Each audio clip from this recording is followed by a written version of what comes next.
It was just heartbreaking to see the place that you call home, the place that you've made a home for your children, the place that they feel safe, just kind of like literally ripped apart. Hurricane Michael hit Panama City, Florida, and the Bay County area on the 10th of October. The epicenter of the storm and the most hard-hit area of our area was Mexico Beach, which is immediately to the east of Tyndall Air Force Base. Tyndall Air Force Base sits on 29,000 acres here up in Northwest Florida. The last weather update we got was when the storm made the forecast check turn to the northeast, which put us right in the middle of the crosshairs. That's when we lost all of our communications.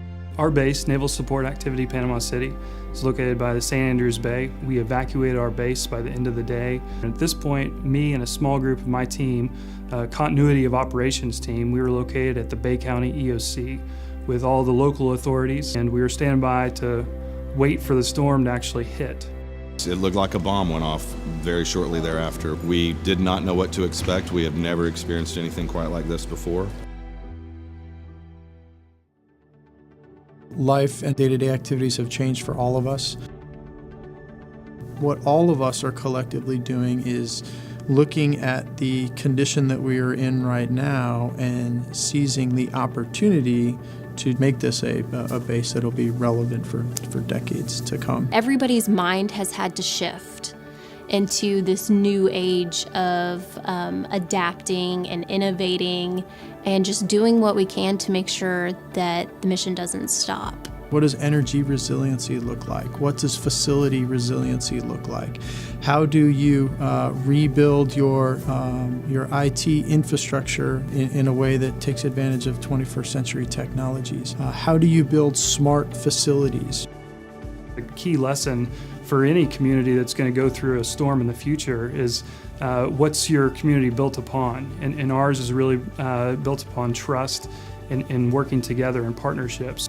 When we look at local communities that surround military installations, you need to look at what it's going to take to create resiliency in key and vital infrastructure, for sure. Certainly water, sewer, power, communications all need to be very resilient. Communications is a key. We had no communications for about 2 weeks, and when I mean no communications, zero. Technology is a vital dimension to the reconstruction efforts here in Panama City.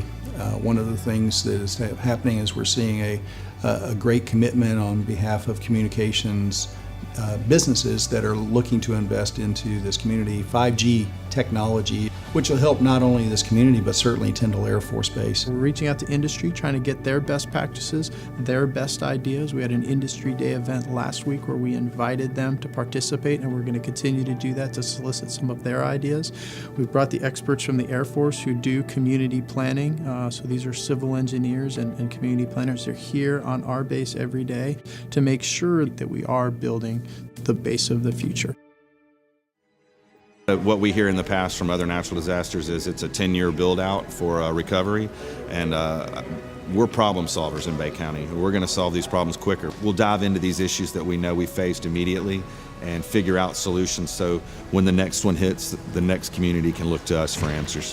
When I took command in June of 2017, I wanted to build a base for 2030. Hurricane Michael was a driver for this. This was something that enabled us to accelerate our plans for building this base. As a military member, if I have to go through this experience, there is not another community I'd rather stand beside at a time like this than this community here in Bay County. Just like Tyndall Air Force Base is working to build the base of the future, all the local municipalities plus the county are looking at what they can do to make our community a community of the future as well. With warrior ethos, you have hardiness of spirit. So what we teach is that no matter how hard times are, you have to stay tough, you have to keep going, you can't stop.